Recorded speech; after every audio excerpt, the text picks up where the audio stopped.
El Comisariado de los Heraldos del Evangelio. Cronología de los Hechos. 2017 a 2025.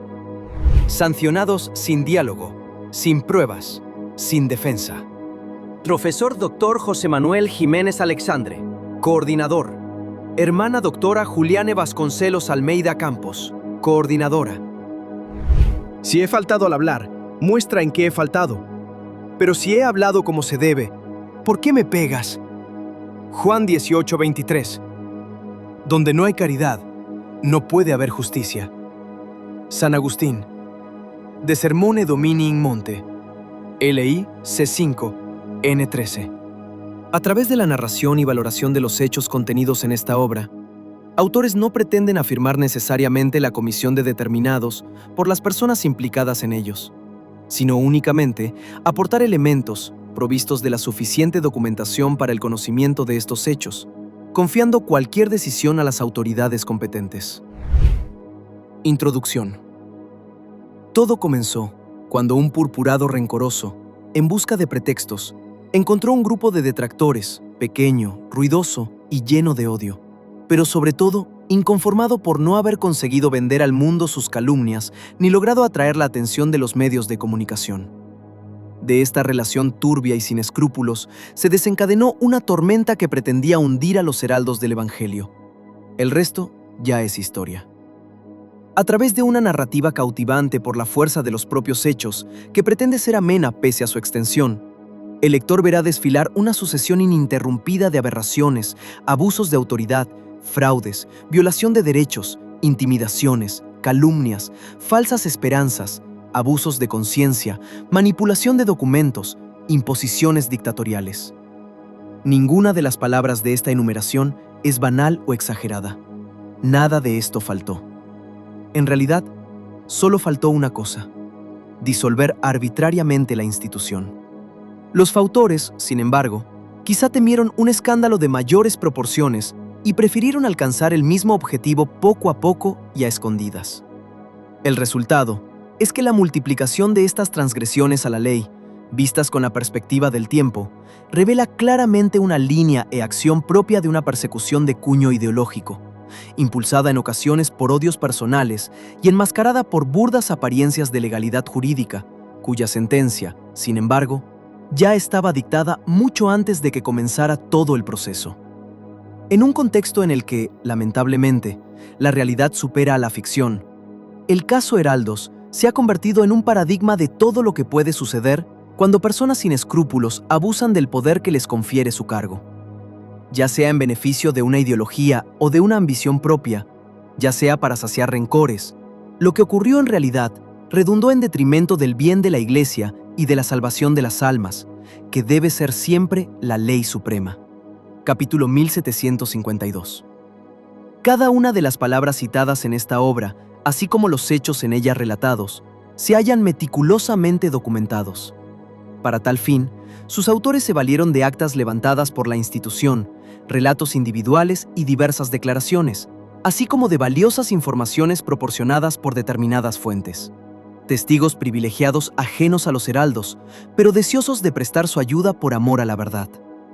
Por razones de confidencialidad y con el fin de preservar reputaciones, evitar represalias o escándalos mayores que los ya divulgados en la Iglesia, tanto sus nombres como ciertos detalles se han omitido por ahora.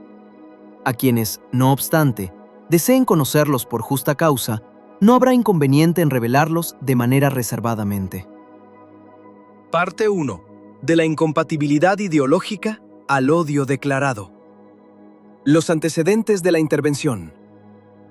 En Brasil hay también nuevas eclosiones católicas, un dinamismo de nuevos movimientos, por ejemplo, los Heraldos del Evangelio, jóvenes llenos de entusiasmo que han reconocido a Cristo como el Hijo de Dios y lo llevan al mundo.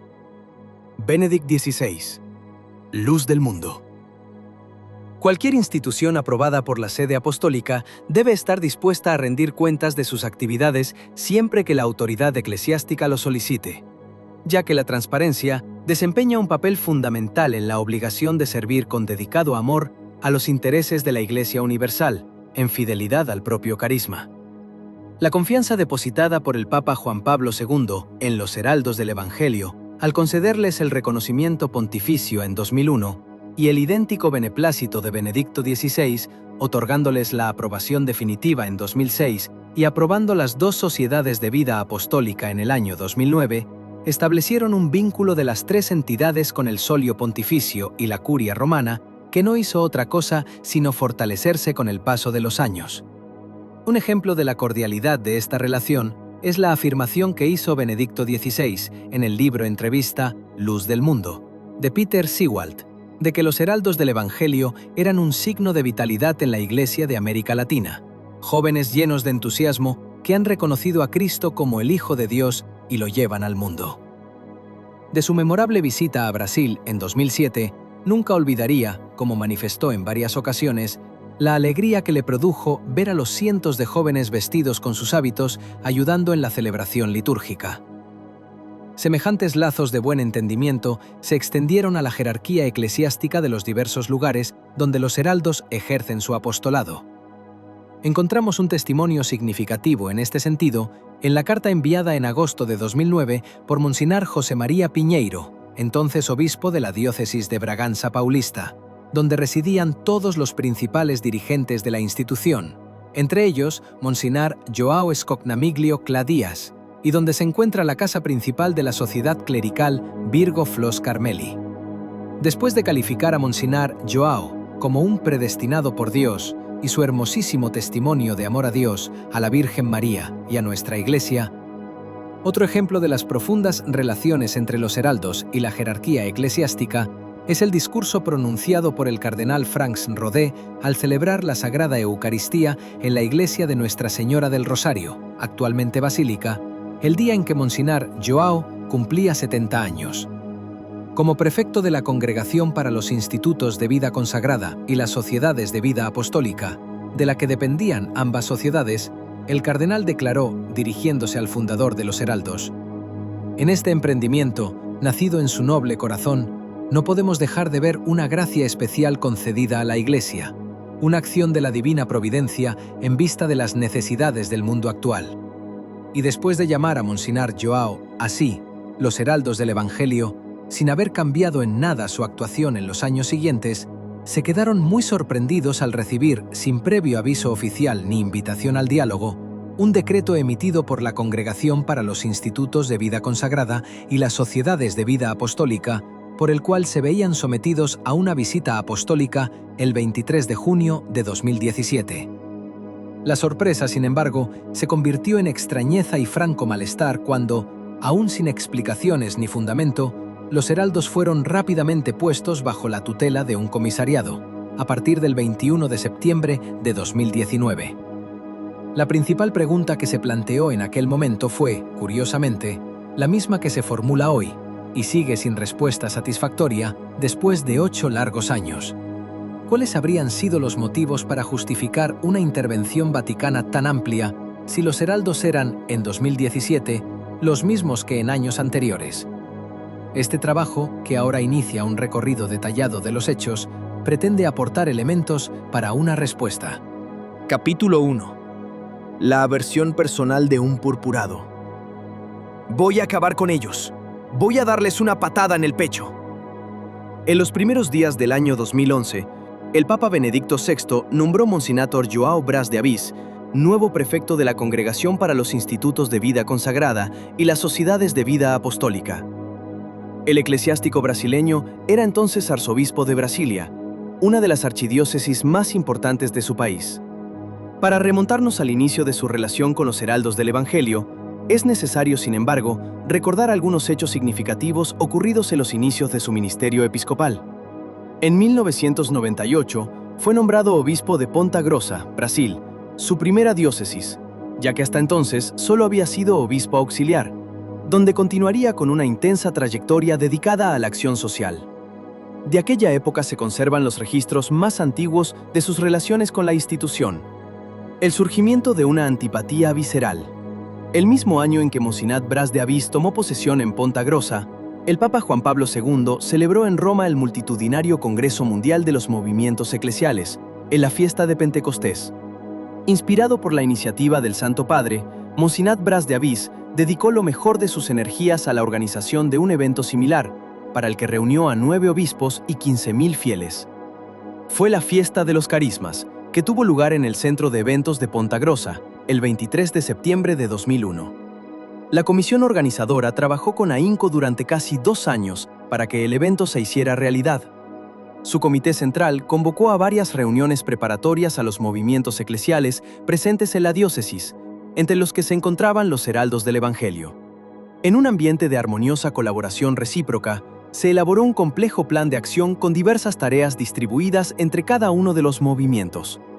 Es interesante señalar que una de las reuniones tuvo lugar en la Casa de los Heraldos, con la presencia de Monsinat Bras de Avís. A los heraldos del Evangelio les correspondió garantizar 12 horas diarias de adoración al Santísimo Sacramento y participar en la liturgia de la misa de clausura, haciendo la narración durante la presentación de los movimientos y entronizando las banderas de cada uno de ellos. Todo se llevó a cabo de acuerdo con las directrices de la comisión. Bras de Avís intimó con los coordinadores designados por el obispo para tal efecto. Tras la celebración de la Santa Misa, Monsinal Bras al superior local de los heraldos, para que fuese a este, fue a visitar al obispo al día siguiente, lo que recibió haciéndole duras recriminaciones, entre las que afirmaba que no había sido su deseo dar tanto protagonismo a los heraldos, y dijo que el trabajo del equipo de grabación profesional se había visto comprometido, ya que en todo momento aparecía en la filmación la presencia de los hábitos. Llamó a los heraldos fariseos, ya que según él, solo prestaban atención a las formas externas y buscaban ser vistos por la multitud, y subrayó su indignación con frases como: «Habéis hecho todo lo contrario de lo que se quería, y lo habéis estropeado todo», y concluyó diciendo: «En el pasado, un aspecto turbio. Es oportuno abrir aquí un breve paréntesis para conocer un dato de la vida de Monsinat Bras de Avís, que arroja luz sobre su arbitraria incompatibilidad con los heraldos. Más de una vez hizo público, en entrevistas a la prensa, la crisis vocacional que había sufrido en los primeros años de su sacerdocio. Debido a la escasa adhesión de los fieles a la teología de la liberación, llegó a pensar en abandonar el ministerio, al ver frustrados sus intentos de transformación dentro de la Iglesia. Narró que había permanecido en el ejercicio del ministerio gracias al apoyo recibido del movimiento de los focolares, que logró hacerle ver un futuro cambio de esta situación y del consiguiente florecimiento de sus ideales. Queda por saber si, además de la transformación de la Iglesia que él deseaba, alguna otra motivación le habría llevado a entrar en el seminario.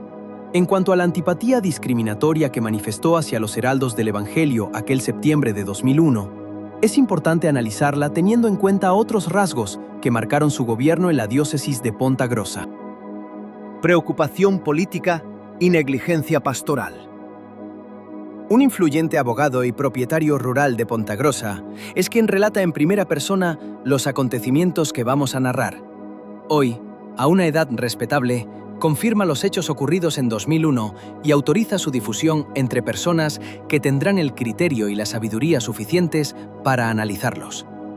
Decidido a influir en el rumbo político de aquella ciudad, Monsinor Bras de Avís creó el movimiento Ética y Ciudadanía, 4 con el objetivo de abrir más espacio a las posiciones progresistas y contrarrestar otras líneas defendidas por los activistas de la región.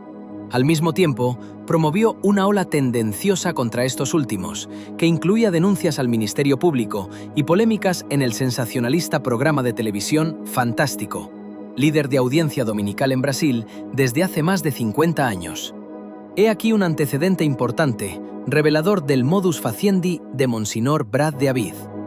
Recurrir a estos medios costosos y poco éticos de investigación y propaganda para ganar fuerza en su debate público.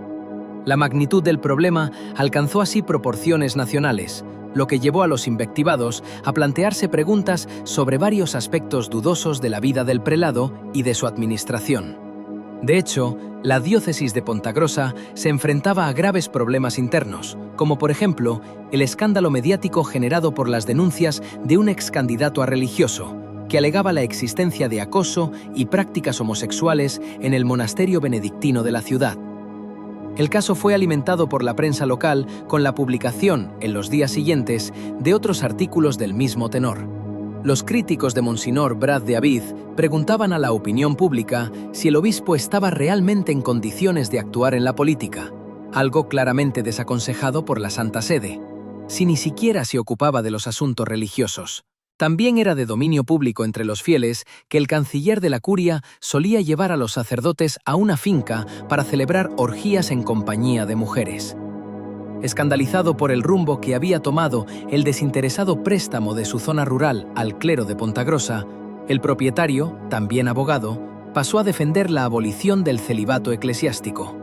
Sostenía que sería mejor que los sacerdotes adoptaran una postura coherente en este punto, basada en su conducta real. Es evidente que no le corresponde a un jurista civil cuestionar el derecho canónico en esta materia, pero, dado que Monsignor Braz de Avid no mostraba hacia estos sacerdotes licenciosos la misma diligencia que tenía en el ámbito político-social, ninguna intervención, ninguna condena, cabe preguntarse si la escala de valores forjada según el juicio del prelado coincide con lo que la Iglesia espera de un verdadero obispo, caracterizado por el amor al reino de los cielos. El escándalo que estas actitudes provocaron entre los fieles atestigua la negativa y marca hasta hoy el imaginario colectivo con la huella del mal pastor.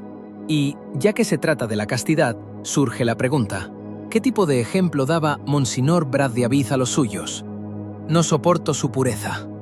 Este era el terreno sinuoso en el que se movía el obispo de Pontagrosa cuando recibió la oportuna colaboración del primer abogado mencionado, católico practicante y miembro del movimiento Ética y Ciudadanía. Deseoso de calmar la contienda, ofreció sus servicios de abogacía para ayudar a Monsignor Braz de Avid en el problema mediático, e incluso lo llevó a dar una entrevista en una radio local. Por aquellos días, la madre de este abogado recibió la visita de la imagen peregrina de la Virgen de Fátima, llevada por 2 miembros de los Heraldos del Evangelio, antes de fallecer en el hospital, lo que animó a su hijo a estrechar los lazos de amistad con la institución. Un día, durante una conversación, este abogado le dijo a Monsignor Braz de Avid que le gustaría que fuera a conocer su finca, y le comentó que apenas había cedido su propiedad a 2 instituciones, el Cuerpo de Bomberos y los Heraldos del Evangelio.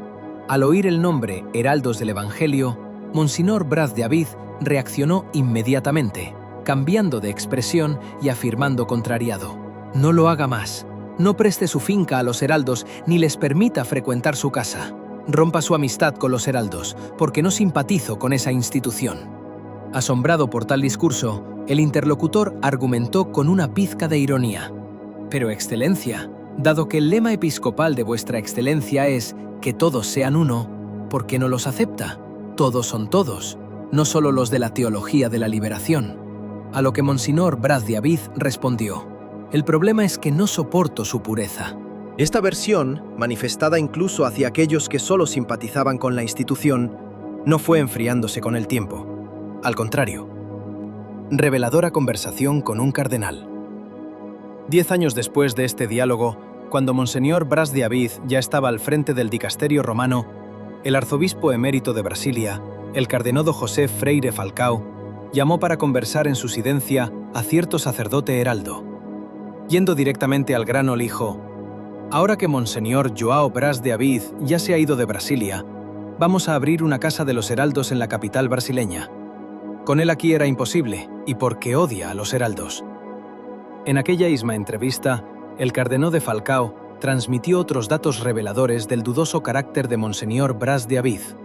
Contó que en la primera reunión, el clero de Brasilia, el arzobispo había insistido repetidamente la necesidad de que los párrocos enviaran siempre a la curia porcentaje monetario estipulado por la archidiócesis, afirmando: «El mismo cuidado que tengo con la Eucaristía, lo tengo con el dinero». También durante aquella reunión inaugural, Monseñor Braz de Avid comunicó que iba a traer a la ciudad a un pariente cercano, sacerdote, debido a la relación pecaminosa que éste había mantenido con una mujer, fruto de la cual había nacido un hijo. Sin embargo, aconsejó a los sacerdotes que no se preocuparan por el asunto, porque no pondría a ese presbítero en una parroquia, sino lejos del trato constante con el público. Para sorpresa y desconcierto de todos, Monseñor Braz de Avid hizo exactamente lo opuesto, ya que aquel clérigo fue integrado en la vida parroquial de Brasilia y en esa situación se quedaba expuesto a reincidir. Declaración inequívoca de intenciones. Corría el año 2016. Monseñor Braz de Avid, estando de viaje, hizo escala en un aeropuerto europeo donde fue visto por un estudiante de la Universidad de Salamanca, amigo de un profesor de los Heraldos del Evangelio. Al reconocer a Monseñor Bras de Avid, el estudiante se dirigió a él para saludarlo y rápidamente entablaron una conversación amistosa. En un momento dado, el estudiante mencionó nombre de los Heraldos del Evangelio. Contra todo pronóstico, el cardenal se alteró mucho y se empeñó en mostrar su animadversión, afirmando gratuitamente: «Y voy a acabar con ellos, voy a darles una patada en el pecho». Es difícil concebir cómo una injuria tan virulenta e incluso vulgar pudo ser proferida por un eclesiástico de tal rango, defensor de la inclusión y de la formación de un cuerpo de amor dentro y fuera de la Iglesia, y de quien lo mínimo que cabría esperar sería imparcialidad en el ejercicio de un cargo de gobierno. Más que una ofensa injustificada o una manifestación de poder frente a aquellos que no gozan de sus preferencias, se trataba de una declaración de intenciones y un mensaje para la institución. Preparaos. Mucho antes de cualquier notificación oficial, las razones y el origen de todo lo que vendría ya se estaba perfilando como una nube negra en el horizonte, acumulando los presagios de una tormenta encrespada. Opinión de un fino diplomático vaticano. Una posible confirmación de esta hipótesis llegaría en julio de 2017, cuando los Heraldos del Evangelio consideraron necesario exponer a una autoridad cercana al Papa Francisco las perplejidades que les suscitaba el inminente inicio de la visita apostólica. Tras recibir sucesivas negativas, cuando no el silencio, a su petición de mantener una conversación con el prefecto del dicasterio, acudieron a un diplomático de alto rango del Vaticano en busca de consejo y orientación. Este prelado escuchó todo sin mover un músculo de la fisonomía. Movía solamente los ojos, prestando atención a cada palabra, como modelo perfecto y acabado de diplomático de la más genuina escuela vaticana. Su respuesta trajo serenidad y esperanza para el futuro. Afirmó ver claramente en el origen de la visita apostólica la antipatía personal del cardenal Bras de Avid hacia los heraldos, y recomendó recibir al visitador apostólico con mucha transparencia y espíritu acogedor, ya que todo contribuiría al bien de los justos. Y concluyó recordando aquella famosa frase de Gamaliel al Sanedrín: «Si su idea y su actividad son cosa de hombres, se disolverá, pero si es cosa de Dios, no lograréis destruirlos».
Profesor Dr. José Manuel Jiménez Alexandre, coordinador.